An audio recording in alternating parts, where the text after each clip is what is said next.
ನಾನೇ ಮಾಡಿಲ್ಲ. ಹೇಳಿ ಇನ್ನೊಂದ್ಸರ್ತಿ. ನಾನೇ ಮಾಡಿರಲಿಲ್ಲ.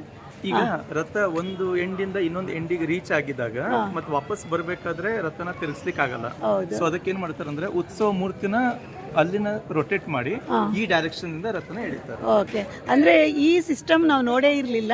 ಒಂದೇನಂದರೆ ಇದು ದೊಡ್ಡದು 6 ವೀಲ್ಸ್ ಇದೆ, ಆಮೇಲೆ ಇನ್ನೊಂದು ಏನಂದರೆ ಸ್ಟೇರಿಂಗ್ ಸಿಸ್ಟಮ್ ಇದೆ ಅಂತ ಹೇಳಿದ್ರು. ಹಾಗಾಗಿ ಇಷ್ಟು ದೊಡ್ಡ ರಥನ ನಾನು ನನ್ನ ಜೀವನದಲ್ಲಿ ನೋಡೇ ಇಲ್ಲ. ಇದೇ ಫಸ್ಟ್ ನಾನು ನೋಡ್ತಾ ಇರೋದು. ನಿನ್ನೆ ರಥ ಇತ್ತು ಅಂತೀರಾ, ಏನೋ ಅದು ನಮ್ಮ ಅದೃಷ್ಟ. ಇವತ್ತು ಬಂದಿದ್ದೀವಿ.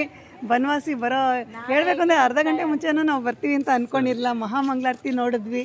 ಆಮೇಲೆ ಇಲ್ಲಿ ಜಾತ್ರೆ ರಾತ್ರಿ ಹೊತ್ತು ಮಗ ನಕ್ಷತ್ರದ ಜಾತ್ರೆ ಅಂತ ಹೇಳ್ತಾರೆ. ಅದನ್ನೆಲ್ಲ ನಾವು ನೋಡಿದ್ದಾಯಿತು. ತುಂಬ ಧನ್ಯವಾದಗಳು ಸರ್. ಥ್ಯಾಂಕ್ ಯು ಅಮ್ಮ. ಮೇಡಮ್, ಅದು ಒಂದು ಓಲ್ಡ್ ಹಳೆದೊಂದು ತೋರಿಸ್ತಾನೆ. ಈ ರೀತಿ ಒಂದು ಫೋಟೋ ಹೊಡ್ಕೊಂಡ್ಬಿಡಿ ಅಂದ್ರೆ ನಿಮ್ಗೆ ಎರಡು